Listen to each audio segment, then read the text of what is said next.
Hello, divine creations, divine marvels, children of God, beautiful vessels, meaning these bodies that literally is a temple to God. Welcome. Thanks for dropping by. Um, I got a comment that I really enjoyed that I wanted to respond to. And here is the comment. The person said, I only came across Advaita Vedanta after my own awakening, when it then made sense. Otherwise, maybe it wouldn't have. The same with Nisargadatta. I read one of his books years ago, and it seemed ridiculous. Reading his teaching now, it all makes perfect sense. In my experience, all paths converge with awakening, and all paths are eventually transcended. If someone is going to fully awaken in this life, then meditation as well as maybe gaining some knowledge and understanding can be enough. You may not even need a formal religion, ideology, or belief system because all of that is eventually dropped away. I found my path was Buddhism for some years, although not in a very formal way. I agree that the world is certainly relatively real, although not the constant reality. Isn't it universal consciousness, Brahman, that brought forth creation, not a particular person?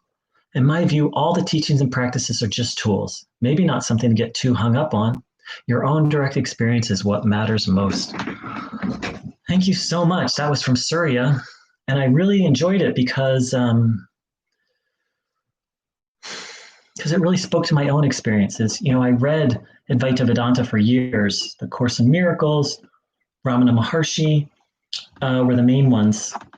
And they didn't really make sense. They really didn't make sense until, I guess you could say, awakening really started to happen, or it really started to deepen. And suddenly it made a lot of sense. Not all of it, but a lot of it. And so first of all, I really appreciate that reminder of my own journey.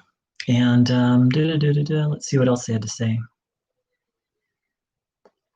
All paths are eventually transcended. Thank you for that reminder. And I love your conclusion. Your own direct experience is what matters most. You know, I spent a lot of time on this channel talking philosophy, and that's because I've been deconstructing certain aspects of Advaita. And what this comment really highlights is, and to keep in mind, is, you know, a path is just a path. And, you know, why the reason why I've been deconstructing Advaita so heavily, and I'm going to do it even more so now, I've been deconstructing Neo-Advaita. Neo-Advaita is just dangerous. That's why I've been doing that. And why I'm going to start deconstructing certain parts of Advaita philosophy, not Advaita practice. I'm a big fan of the complete system of Advaita, but some of the philosophy. This person said, I agree the world is certainly relatively real. See, Advaita Vedanta says no. And in fact, Ramana Maharshi said, until the world is seen as unreal, awakening will not be possible. So I read that, and then I was like, oh my God, I have to see the world as unreal. Like, because I want awakening so bad. So, I have to. But that's just what Ramana Maharshi said. And the thing is, as much respect as I have for Ramana, he was just, and this is why it's so important to have a broader view of Hinduism, he was just speaking for one school, one philosophy, as great as he is. And I consider, you know, for me, he's one of my spiritual heroes. I've really looked around at quite a few, and he's absolutely, I have such deep respect for him. Deep love too, which is a big part of this channel. I have so much love for him. And he's just a guy, you know, one of the most awake guys, in my view, that I've ever come across, but he's still just a guy with some opinions, and some of his opinions contradict other opinions. And so, like Surya, I'm getting less and less, the spirit of what Surya said in this comment is I'm getting less and less interested in philosophy and more interested in practice. I've always been a hardcore meditator, but now it's getting even more so, where I'm just becoming less and less interested in philosophy unless it serves a certain end.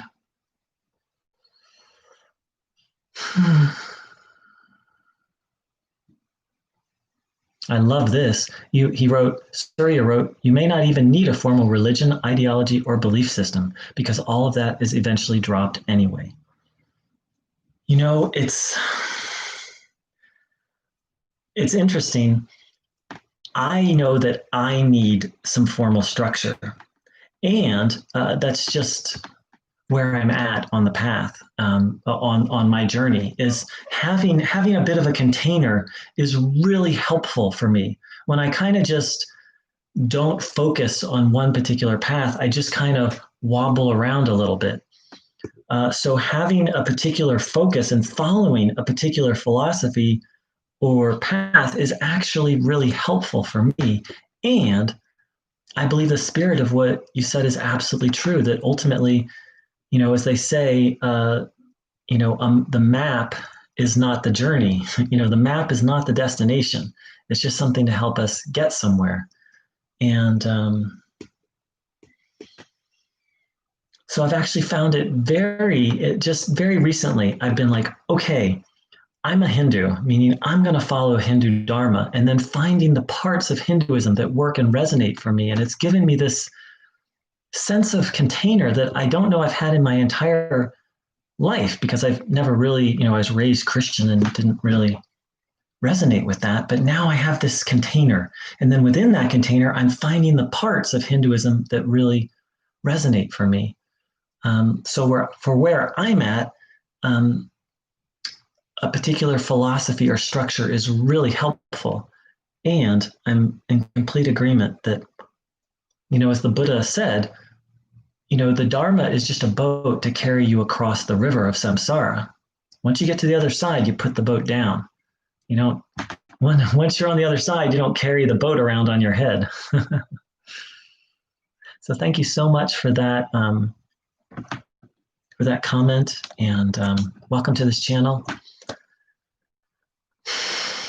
And I hope these thoughts were helpful for